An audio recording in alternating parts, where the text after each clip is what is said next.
Kwentong pambata ng mga Ingles. Ang Limang Gisantes. Noong unang panahon, may 5 gisantes na nakatira pa sa kanilang balat.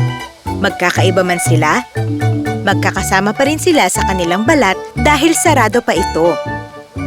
Hindi pa nila kaya ang init ng araw, kaya lagi silang natutulog. Pero sa gabi, nag-uusap sila at nakikinig sa musika sa kanilang paligid, lalo na sa musika ng buwan.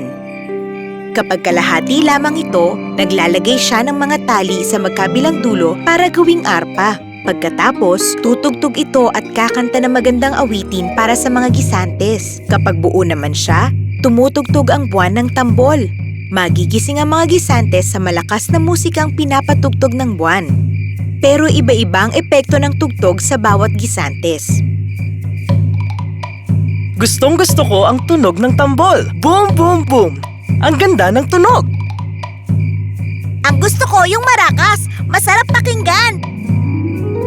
Gusto ko yung pagtugtog niya ng arpa. Napakaganda, parang anghel na kumakanta. Hindi ba pwedeng tahimik na lang sa paligid? Bakit ba kasi may tugtog? Gusto ko nang matulog, nang matulog, nang matulog. Hayaan lang dumaan ang mga araw. Ubod ng tamad ang pang-apat na gisantes. Wala siyang ibang gustong gawin kundi matulog. Pinakabata ang pang-5 gisantes at talagang naiiba sa 4 niyang kasama. Gustong-gusto ko ang lahat ng tugtog niya. Yung marakas, yung tambol, pati yung arpa. Espesyal ang bawat musika at talagang masaya ako kapag naririnig ko sila. Patuloy ang paglaki ng mga gisantes paglipas ng mga araw. Hindi nila ito namalayan hanggang sa malaki na sila. Unti-unti nilang nararamdaman ang pagsikip ng kanilang balat. Umurong naman kayo! Di na ako makagalaw dito eh! Hindi rin ako makagalaw, no? Ang sikip na dito! Masyado nang maliit para sa atin ang balat na ito. Oo nga! Ang hirap na tuloy makatulog dito. Wala na akong lugar dito. Ako ang pinakamaliit. Pero kahit ako, nahihirapan ding gumalaw. Patuloy sa pagrereklamo ang 5 gisantes at pilit pinapaurong ang isa't isa. Bigla na lamang, bumukas ang kanilang balat at pumasok ang ilaw na sobrang liwanag. Naku!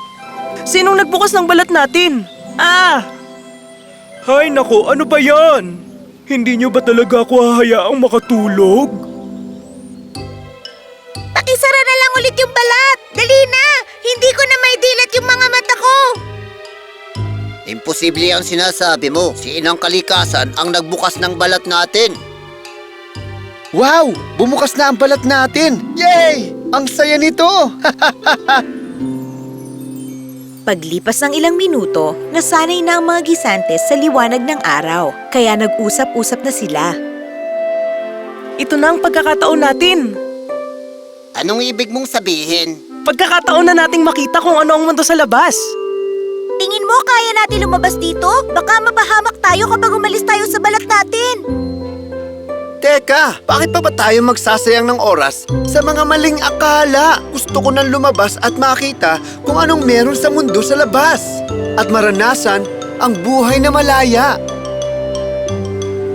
Gawin niyo kung anong gusto niyo. Dito lang ako at matutulog buong magdamag. Ba't di nga natin subukan? Tingin mo kaya talaga natin? Buong buhay natin, nasa loob lang tayo. Di natin alam kung anong meron sa labas. Tara, mamasyal tayo sa labas.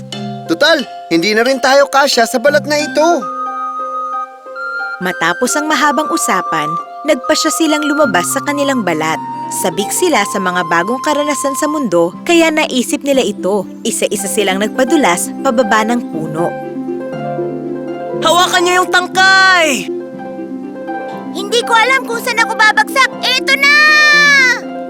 Saluhin niyo ako kung kaya niyo! Sana bumagsak ako sa isang kutsyon para doon na lang ako matutulog. Nasaan kayo? Huwag niyo akong iwan. Madulas dito. Bumagsak sila sa lupa malapit sa kanilang pinanggalingan. Masayang-masaya sila dahil ngayon lang nila nakita ang mundo sa labas. Wow! Ang ganda naman dito! Oo nga, masaya akong makarating dito. O di ba? Tama ang desisyon nating umalis sa balat natin. Gusto ko nang matulog. Hanapan niyo nga ako ng lugar. Tignan nyo! Galing pala tayo sa isang sanga ng mataas na puno. Habang pinag-uusapan ang tungkol sa bago nilang mundo, isang batang lalaki ang nakakita sa kanilang 5. Aha! Saktong-saktong mga gisantes para sa tirador ko. Ayos! Kukunin ko ng lahat ng to. Isa-isang dinampot ng batang lalaki ang 5 gisantes. Lumipad ang una mula sa tirador hanggat sa hindi na siya makita ng kanyang mga kasama. Naku po, mamamatay na yata ako! At pinalipad ng bata ang pangalawa, pangatlo at pang-apat sa kanyang tirador. Saklolo, tulungan niyo ako! Hindi ko alam kung saan ako babagsak! Mamamatay pa tayo dahil lang sa paglalaro ng batang to. Sana bumagsak ako sa lugar na tahimik para makatulog na ako. At lumipad ang pinakabatang gisantes. Wow! Ganito pala ang pakiramdam ng paru-parong lumilipad. O tadhana! Dalhin mo ako sa kung saan magiging makabuluhan ang buhay ko. Bumagsak siya malapit sa isang bintana. Hay, salamat. Maayos ang aking pagbagsak. Sumilip siya sa bintana at may nakita siyang batang babaeng nakahiga sa kama. May sakit ito at walang tigil sa kanyang pag-ubo. Pilit siyang pinapakain ng kanyang nanay. Higupin mo na itong sopas, anak, para lumakas ka at mawala na yung sakit mo. Sige na. Pero nanay, wala po talaga akong ganang kumain. Kung hindi ka kakain, paano ka lalakas para makapaglaro ka ulit? Nakita ng gisantes na pinapakain ng nanay ang kanyang anak pero hindi makakain ang may sakit na bata. Nakita niya ang pag-aalala ng nanay para sa kanyang anak. Noong gabi, na makatulog na ang bata, pinagdasal siya ng kanyang nanay. Tulungan niyo pong gumaling ang anak ko sa sakit niya. Hindi ko kaya makita siyang nahihirapan. Bigyan niyo po siya ng lakas, parang awa niyo na. Iligtas niyo po ang buhay ng anak ko. Nalungkot ang munting gisante sa kanyang nakita sa mag-ina. Kaya noong gabi, pumasok siya sa kwarto mula sa bintana. Kasama ang bilog na buwan, kumanta ang gisantes kasabay ng tambol para sa bata. Bang, bang, bang! Makinig sa tugtugan! Bang, bang, bang! Makinig sa tugtugan! Sino yan? May naririnig akong kumakanta. Sino yan? Ako yun! Andito ako! Sa may bintana! Nagsasalita ka? Paano nangyaring nagsasalita ka? Kaya ko rin kumanta! Narinig mo ba yung kanta ko sa'yo? Kasabay ng tambol ng buwan? Tambol ng buwan? Oo! Tumutugtog siya ng tambol kapag bilog siya! Pero wala akong naririnig. Sa palagay ko, napaka-espesyal mo. Lahat naman tayo sa mundo, espesyal. At lahat tayo, may musika sa puso natin. Kailangan lang natin tumahimik at makinig dito. Ibig mong sabihin, pwede kong marinig ang tambol ng buwan? Posible ba yon? Walang imposible kung maniniwala ka. Oo nga! Naririnig ko na nga yung tambol. Sabi ko sa'yo walang imposible. Oo, pero may isang bagay na hindi yata posible para sa akin. Ano yon? Imposibleng gumaling ako sa sakit ko. Naku, wag mong sabihin yan. Paano kung tumubo ako mula sa pagiging gisantes? Tsaka, kaya kitang pagalingin. Pero isa ka lang gisantes. Pwede mo bang baguhin yon? Aba, oo naman. Magtiwala ka lang sa sarili mo. At lahat, pwede mong gawin. Kung kaya ko mag-ibang anyo, maniniwala ka bang gagaling ka? Sige na nga, maniniwala na ako. Kinabukasan, paggising ng batang babae, naalala niya ang pag-uusap nila ng kaibigang gisantes. Sumilip siya sa bintana pero hindi niya nakita ang kanyang bagong kaibigan. Ay, baka nananaginip lang ako. Hindi naman nagsasalita ang gisantes Binuksan niya ang bintana at nilanghap ang sariwang simoy ng hangin.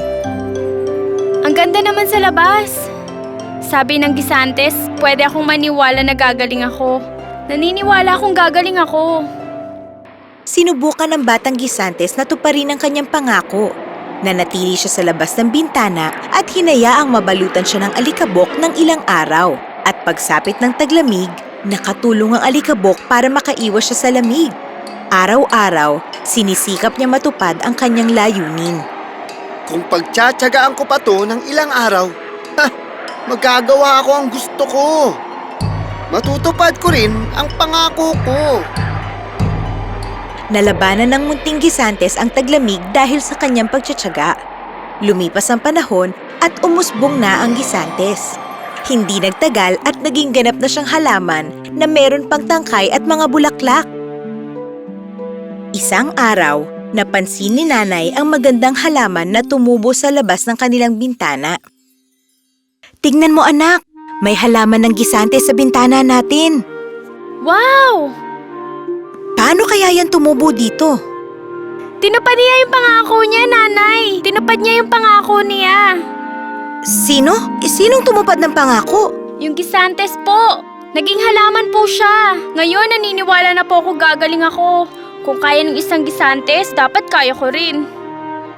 Oo naman anak, naniniwala ako, malapit ka nang gumaling. Napangiti ang bata sa halamang Gisantes. Nagpasalamat ang kanyang nanay sa halaman at patuloy itong inalagaan.